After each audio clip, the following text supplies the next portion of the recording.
మనందరికీ తెలుసు కదా, రఘురామకృష్ణరాజు ఆయనైతే కూటమి నుంచి పోటీ చేయాలని నరసాపురం టికెట్ అయితే ఆశించడం జరిగింది.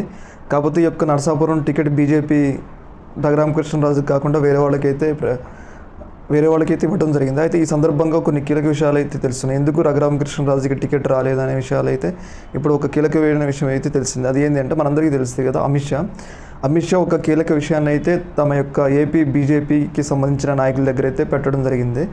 మీరు ఒకవేళ రఘురామకృష్ణరాజుకి టికెట్ ఇస్తే, రఘురామకృష్ణరాజు ఆయన పక్క పార్టీ యొక్క సిద్ధాంతాలను ఫాలో అయ్యే వ్యక్తి కాదు. పైగా ఒకవేళ టికెట్ ఇచ్చినా కానీ గెలిచినా కానీ ఆయన రేపు టీడీపీలో చేరి మళ్ళీ బీజేపీ మీద విమర్శలు చేయడానికి అయితే ఎక్కువ అవకాశాలు ఉన్నాయని చెప్పేసి అమిత్ షా తమ యొక్క ఏపీ బీజేపీ నాయకుల దగ్గర చెప్పినట్టయితే మనకైతే క్లియర్గా తెలుస్తుంది. ముఖ్యంగా రఘురామకృష్ణరాజు మీడియాలో కూర్చొని వివిధ రకాల బూతులు కానీ, జగన్మోహన్ రెడ్డిని విమర్శించడం కానీ, వివిధ రకాల కార్యకలాపాలు అయితే పాల్పడుతూ ఉంటాడు. ఇలా పాల్పడినప్పుడు బీజేపీ సిద్ధాంతాలకు, అంటే బీజేపీ యొక్క కోర్ ఐడియాలజీకి రఘురామకృష్ణరాజు సూటు కాడు, అంటే రఘురామకృష్ణరాజు వాడిని ఫాలో అయ్యాడు, ఒకవేళ బీజేపీ చెప్పినా వినడు అనే ఆ ఉద్దేశంతో అయితే అమిత్ షా రఘురామకృష్ణరాజు టికెట్ ఇవ్వడం అయితే నిరాకరించింది.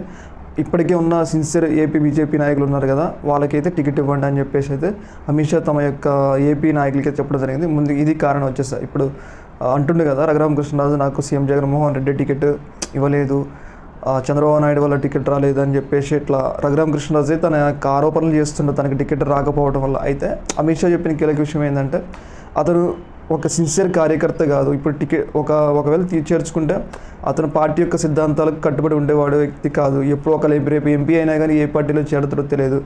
ఈ యొక్క కారణాల దృష్ట్యా అమిత్ షా రఘురామకృష్ణరాజుకి అయితే టికెట్ నిరాకరించినట్టు